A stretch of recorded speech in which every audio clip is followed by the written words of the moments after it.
ముందుగా బాబు జగ్జీవన్రావు గారి జయంతి శుభాకాంక్షలు అందరికీ.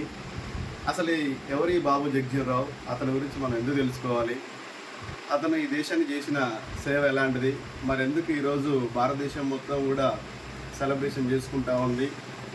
ఇండియన్ గవర్నమెంట్ కూడా ఈరోజు హాలిడేని డిక్లేర్ చేసి అతని సేవలను, ఈ దేశానికి చేసిన సేవలను స్మరించుకుంటుంది. కాబట్టి ఒక 2 నిమిషాలు బాబు జగ్జీవన్రావు ఎవరు, అతని గురించి తెలుసుకునే ప్రయత్నం చేద్దాం.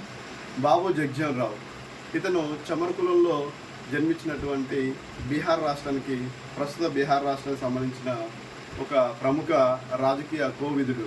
ఈ దేశానికి ఇతను చేసిన సేవలు ఎలాంటి అంటే, ఇతను చిన్నతనంలో నుంచెల్లే అందరూ సమానం అనే భావన కలిగిన వాడు. మరి ఇతను కూడా కుల వివక్షకు ఎదుర్కొని, కుల వివక్షను దాటి ఒక ఉప ప్రధానమంత్రిగా రావడానికి ఆయన చేసిన సేవలు ఇవి చిరస్మరణీయం. కాబట్టి చిన్నతనంలో తను ఎదుర్కొన్న సమస్యను, దేశం మొత్తట ఉన్న ఈ సమానత్వంగా ఉండాలి అందరం తెలియజేయడం కోసం ఆయన చేసిన పోరాటాలు మనం తెలుసుకునే ప్రయత్నం చేద్దాం. అయితే చిన్నతనంలో బాబు జగ్జీవన్రావు ఒక స్కూల్కి వెళ్ళే టైంలో, గవర్నమెంట్ స్కూల్కి వెళ్ళే టైంలో అక్కడున్న కుల వ్యవస్థ, అక్కడున్న వర్ణ వ్యవస్థ, అక్కడున్న హెడ్ మాస్టర్ గారు ఒక ముస్లిమ్స్లకి నీళ్లు తాగి ఒక కుండను, ఇంకొకటి ఒక హిందువులకు ఒక వేరే కుండను, వాటర్ను ఏర్పాటు చేసేవారన్నమాట. అయితే ఈ బాబు జగ్జీవన్రావు హిందూ అయి ఒక కుండలో వాటర్ తాగంగా ఆ వాటర్ మీరు తాగొద్దని చెప్పి అక్కడున్న హెడ్ మాస్టరు బాబు జగ్జీవన్రావుని కొట్టడము, పక్కకి పంపించడం జరుగుతుంది. అయితే అది చూసిన బాబు జగ్జీవన్రావు, లేదు మేము కూడా హిందువులే కదా, ఈ వాటర్ తాగాలని తెలియజేయడం కోసం అక్కడున్న హెడ్ మాస్టర్తో ఫైట్ చేస్తాడు. అయితే హెడ్ మాస్టర్ ఏం చేస్తాడంటే, 3వ కుండను, అక్కడున్న చమర్ కులస్తులు ఈ కుండలో వాటర్ తాగొద్దు, 3వ కుండను ఏర్పాటు చేసి ఆ కుండలో మీరు వాటర్ తాగాలని వాళ్ళకి చెప్తూ ఉండేవాడు. అయితే ఆ కుండ పెట్టిన ప్రతిసారి బాబు జగ్జీవన్రావు దాన్ని పగలగొట్టేవాడు అనమాట. లేదు మేమందరం సమానమే, మేము కూడా హిందువులమే, ఈ వాటర్ మేము తాగుతామని చెప్పి అప్పటి నుంచి ఆయన ఆ హెడ్ మాస్టర్ మీద ఫైట్ చేసేవాడు.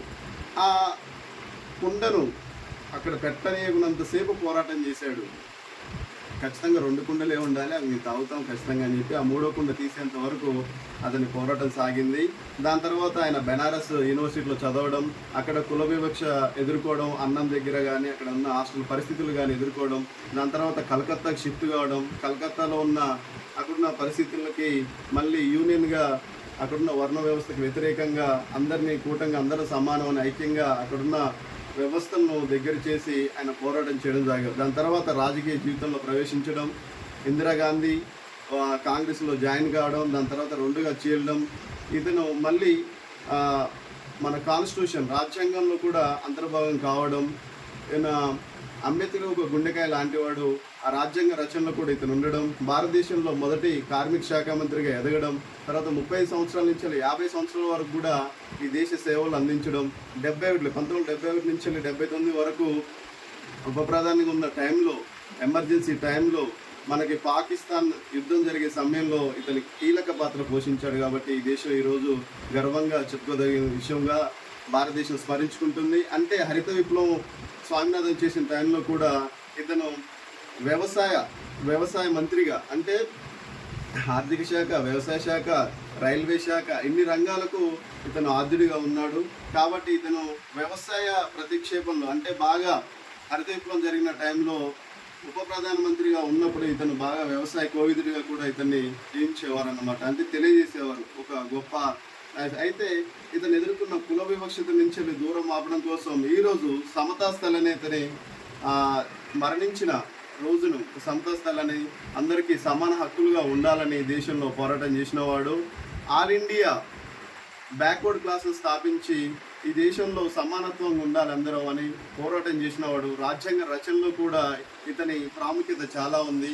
ఈ దేశానికి ఆయన ఒక కోవిదుడిగా ఉన్నాడు కాబట్టి భారత ఉప ప్రధానమంత్రిగా ఈయన దేశ సేవలు స్మరించనీయడంగా ఈరోజు మనం తెలియజేస్తూ అందరికీ జై భీమ్.